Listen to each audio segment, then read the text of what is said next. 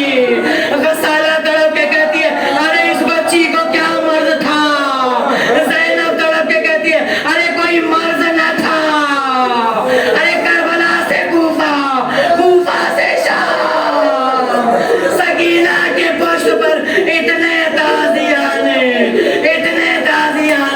کہ سکینہ کے پشت چھلنی، لیجیے جنازہ آمادہ کیا، ایک بھائی جنازہ لے کر چلا، سجاد ندا دیتے تھے اے بہن سکینہ، اے کاش ہاتھ میں ہتھ کڑی نہ ہوتی، ارے پاؤں میں بیڑی نہ ہوتی، تیرا لاشا بڑی دھوم سے اٹھاتا۔